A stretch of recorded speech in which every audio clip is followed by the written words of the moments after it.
Cette capsule vidéo est réalisée par le ministère de l'Enseignement primaire, secondaire et technique pour les apprentissages non seulement pendant cette période de crise sanitaire, mais également en période normale pour l'amélioration de la qualité de l'enseignement technique suivant l'approche par compétences.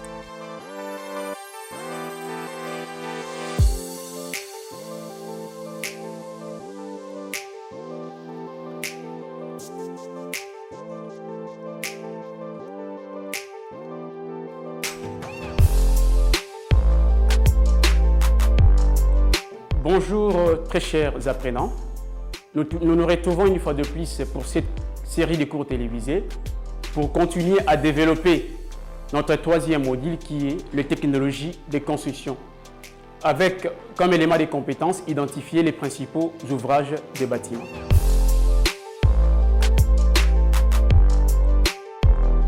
Nous avions défini le maître d'ouvrage. Comment est-ce que nous avions défini le maître d'ouvrage? Nous avions dit que le maître d'ouvrage est la personne physique ou morale pour les comptes de qui les travaux sont effectués. Et quelle était la mission d'un architecte? La mission d'un architecte consistait à concevoir le bâtiment suivant les règles de l'art. Alors, en tant que maçon du premier niveau, maçon 1, si on vous demandait de trouver une solution pour les gens qui n'ont pas d'endroit pour dormir, qu'est-ce que vous allez faire? On va en construire des bâtiments. Aujourd'hui, nous allons parler du concept ou du mot bâtiment comme premier point. Deuxième point, nous allons citer ou parler de ces parties. Troisième point, le type de construction. C'est quoi un bâtiment?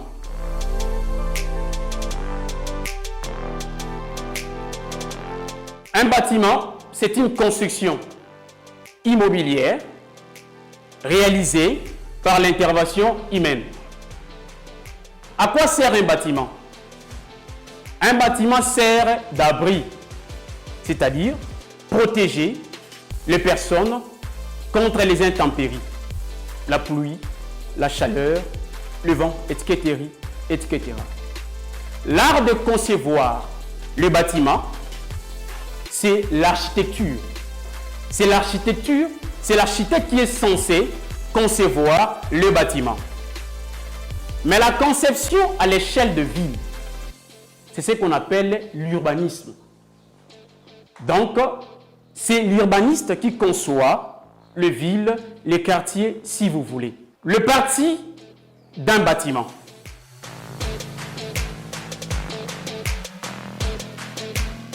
Un bâtiment est composé de combien de parties? Deux parties. Les grosses œuvres et les secondes œuvres. C'est quoi les grosses œuvres? Les grosses œuvres, c'est l'ensemble des opérations ou des éléments qui concourent à la solidité de l'ouvrage. On peut citer le mur porteur, la dalle, la fondation, le plancher. Les grosses œuvres à combien de parties? Deux parties. L'infrastructure et la superstructure. C'est quoi l'infrastructure? L'infrastructure, c'est l'ensemble des éléments situés en dessous de la terre. On peut citer la fondation. C'est quoi la fondation? La fondation, c'est la partie de l'ouvrage qui transmet les charges de celui-ci au sol. La deuxième partie, c'est la superstructure. C'est quoi la superstructure? La superstructure, c'est l'ensemble des éléments situés au-dessus de la terre. En regardant nos maquettes, nous avons la superstructure, c'est-à-dire la couverture, le mur d'élévation, Dans le milieu d'élévation, nous avons des poutres, des colonnes, les dalles, le plancher, tout ce que vous voulez. Ça fait partie de la superstructure. Alors la deuxième grande partie, c'est ce qu'on appelle le second œuvre. C'est quoi le second œuvre? Le second œuvre, c'est en fait l'ensemble des opérations qui succèdent aux gros œuvres. Parce que le gros œuvre, c'est en fait le squelette de la maison. On peut dire que la maison est inachevée. Alors, les secondes œuvres qu'on appelle finition, ce sont des opérations qui nous permettent de rendre une maison habitable ou un bâtiment habitable et vivable. Alors, nous allons lister les opérations qui interviennent dans ces processus. Nous avons entre autres la peinture, la plomberie, les travaux d'électricité, parce que nous devons installer, nous devons mettre des luminaires. Nous avons le carrelage, le faïence, tout ce que vous voulez. Le troisième point, les types de construction.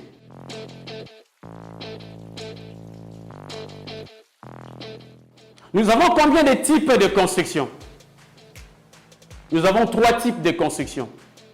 Parce que je tiens à vous rappeler, chers apprenants, qu'il y a une différence entre la construction, le terme construction et bâtiment.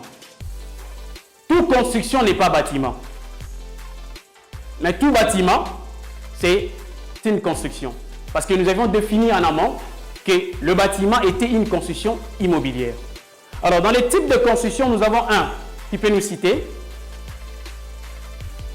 le bâtiment, les travaux publics et les constructions industrielles. Dans les bâtiments, nous avons 3 types de bâtiments.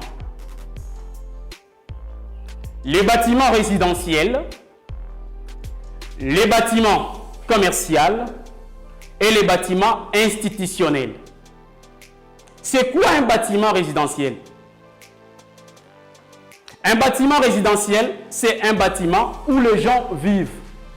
Ça signifie que les gens vont passer, si vous voulez, toute leur vie ou une partie de leur vie dans ces bâtiments. C'est pourquoi on l'appelle bâtiment résidentiel. On peut citer, qui peut nous citer, nous avons les appartements, si vous voulez, les logements, ça fait partie des bâtiments résidentiels. Le bâtiment commercial, qui peut nous citer les exemples d'un bâtiment commercial? Nous avons des boutiques, les shops, les supermarchés, les entrepôts. Ça constitue ce que nous appelons les bâtiments commerciaux. Le bâtiment institutionnel. Nous avons les hôpitaux, les écoles, le marché, les bâtiments, si vous voulez, des grandes instances. Ça fait partie des bâtiments institutionnels. Alors, qui peut nous rappeler comment est-ce que nous avons défini le bâtiment? Les bâtiments, nous avons dit que c'est une construction immobilière. À quoi sert un bâtiment? Ça sert d'abri protégé les personnes contre les intempéries. Quand on parle des intempéries, on fait allusion à la pluie, à la chaleur, au vent. Nous avions combien de parties dans un bâtiment? Des grandes parties, nous avons dit, les grosses œuvres et les secondes œuvres. Dans les grosses œuvres, nous avons 2 sous-parties, l'infrastructure et la superstructure. Nous avons combien de types de construction? 3 types, les bâtiments, les travaux publics et les constructions industrielles. Alors, je vous donne une petite tâche que vous allez faire à la maison. Vous allez observer dans vos milieux de vie et vous allez nous rédiger, faire un petit rapport pour analyser les types de bâtiments qui se retrouvent dans votre milieu de vie. Merci, chers apprenants, pour votre attention soutenue. On se retrouve à la prochaine.